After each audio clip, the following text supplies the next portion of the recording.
Hey everybody, it's Ron from Pick Dawgz, and this is Ron's Bank Shop Breakdown. We're going to go over 5 college basketball games for Saturday, November 19th, 2022. Now, if you like what you see, make sure to give this video a big thumbs up and subscribe to our channel. Don't forget to put your college basketball picks in the comment section below. And if you're looking for my best bets, you can always find those at the Premium Picks tab at pickdawgz.com. Alrighty, let's get into it. Here are the games for Saturday, November 19th.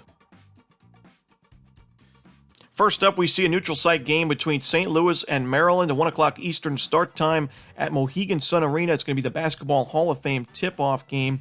Now, St. Louis coming off a 90-84 win over Memphis. And I got to mention, scoring 90 points against a Penny Hardaway Memphis team. Very, very impressive stuff for St. Louis. Memphis, going back to 2019, where Penny Hardaway took over as head coach, this has been one of the better defensive teams, really, in the nation. I mean, in the first season he took over, they were ranked 54th. Memphis was in adjusted defensive efficiency. In 2020, they improved to number 5 in the nation. Then in 2021, they were number 1 in the country in adjusted defensive efficiency. And then last year, still 33rd ranked. So to put up 90 points, St. Louis looking very good offensively. And there's no surprise to see them ranked 13th now in the country in adjusted offensive efficiency. They don't turn the ball over much. They're a very good shooting team, and they like to work very quick on offense.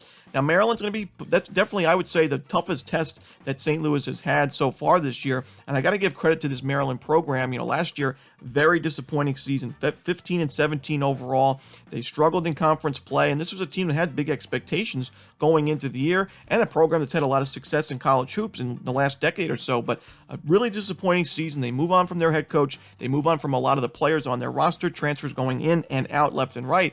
But I got to say, this is a solid Maryland team on paper. They're 44th right now ranked in KenPom, 54th in adjusted offensive efficiency, 40th in defensive. And I do think they're going to be able to pull off a few upsets in Big Ten play, be around the middle of the pack in the Big Ten, but still, that's usually good enough to make an NCAA tournament berth. I just don't like this matchup for Maryland. They like to slow things down defensively. I don't think they're going to be able to against St. Louis. They like to run and gun offensively, 70th in average possession length this season. Like I said, they're scoring points left and right. They put up 91 on Murray State, and we just saw Murray State play very competitively in that non-conference tournament this week. So that's an even more impressive win. They just took down Texas A&M 88-79. St. Louis beats Murray State 91-68. I don't look at common opponents often, but that is something impressive. I mean, Murray State's not as bad as people thought after that first game. St. Louis, like I said, beating Memphis by 6, scoring 90 points on them. I just think the Billikens are too much. Dayton gets a lot of the looks in the A-10, and for good reason. I think the Flyers are still the favorites to win the conference in the end of the season, but watch out for the Billikens. I'm going to take St. Louis here. I think they're going to win this one comfortably. Next up, we see another game in the Basketball Hall of Fame tip-off between Miami and Providence at 4 o'clock Eastern start time for this one.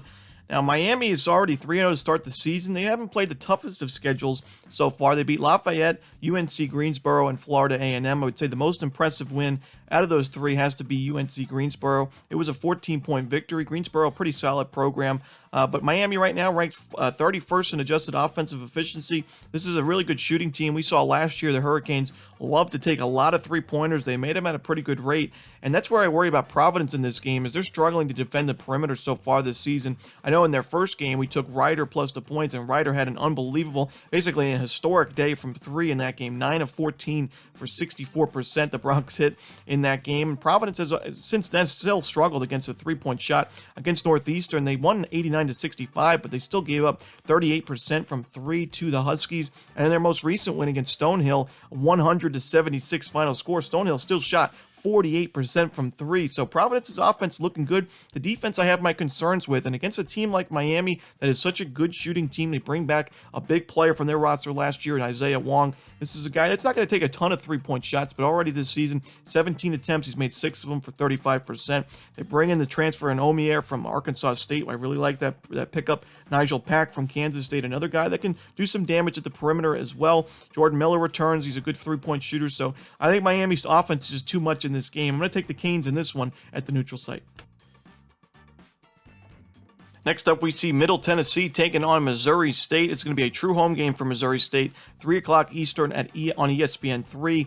And Missouri State 1-1 to start the season. We know last year, successful year for the Bears. They were 23-11 overall, 13-5 in Missouri Valley Conference play. They made it to the second round against Drake in the conference tournament, but lost in overtime 79-78. It was a heartbreaking loss in a program that really thought they had a good chance of making the NCAA tournament by winning the MVC, but still a very successful year. They were ranked 70th in KenPom. Now going into this season, like I said, 1-1 to start the year. And they lost. Their only loss was against BYU, 66-64. Now, in recent years, in most years, I would say a 2-point loss to BYU on the road, nothing wrong with that, not too shabby. But I've watched a lot of BYU basketball this season. I haven't really been impressed. This is a team that's turning the ball over left and right. They're relying a lot on the three-point shot. I think BYU's in the middle of a rebuilding year. I don't think it's their best team we've seen in quite some time, and so therefore, I'm not really impressed with that 2-point loss to BYU. I think Missouri State could have certainly have won that game. And you look at Middle Tennessee. I think this is one of the better defensive teams in the Conference USA this year. They're number 1 in the nation right now in defensive rebounding percentage in Division I college hoops. They played competitive against Winthrop in their first D1 game on the road. They lost that game by 8, but Winthrop had an amazing day from the three-point line, 7-17 for 41%.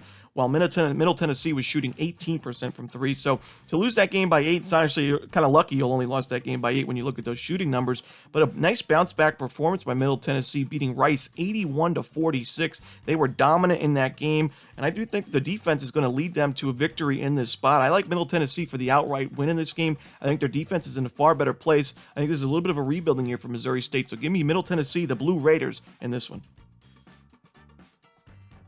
Next up, we head to the pit as New Mexico State takes on New Mexico. It's the Battle of I-25 and the Rio Grande rivalry here between these two teams, and this is going to be a great game. It usually is between these two, and I love when it's at the pit. I think New Mexico has such a great home court advantage, and Richard Pitino has really helped that with recruiting, bringing some excitement to this program, and I think New Mexico is going to take this one. I know New Mexico State has traditionally been the better team in college hoops, especially last year where we saw the Aggies go 27-7 and make the NCAA tournament, but there's some big issues with this New Mexico State offense. Right now, ranked 351st in turnover percentage. They struggled against UTEP really badly in the turnover department, coughing the ball up 20 times in that game. I also worry about the fact that New Mexico is a very, very fast-paced team, both on offense and defense. They can force those turnovers. They take care of the basketball. They're a pretty good shooting team themselves, and they're right now ranked 67th in adjusted offensive efficiency. So I just think New Mexico, especially being the home team here, is going to get a really big boost from the crowd on both sides of the ball, but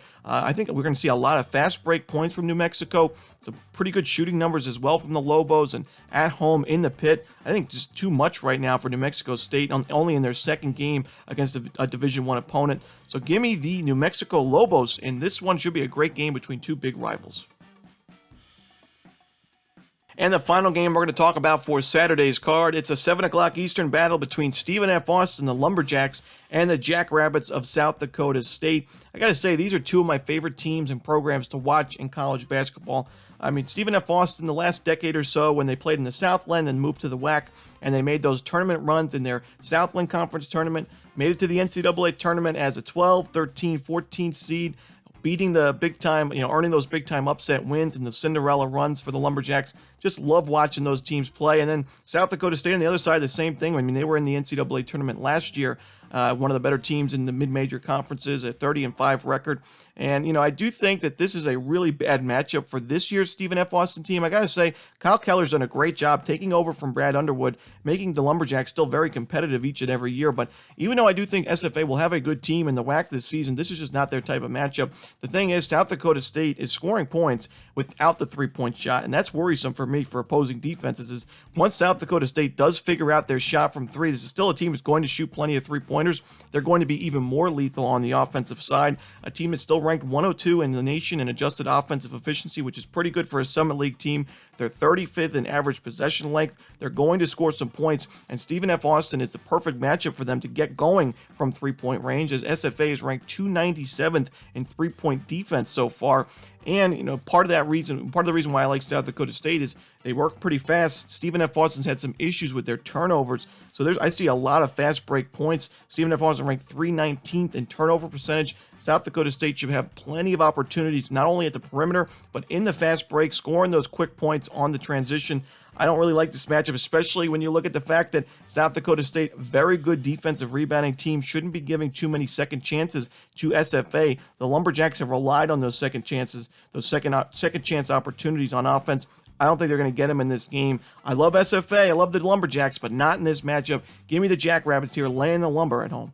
And that's it. Those are the games we're going to talk about for Saturday's card in college basketball. Hope you enjoyed this video. If you did, don't forget to hit that like button and subscribe. But don't forget to put your college plays in the comments section below. Again, if you're looking for my best bets, you can always find those at Pickdawgz Premium. As always, this is Ron Romanelli. Good luck.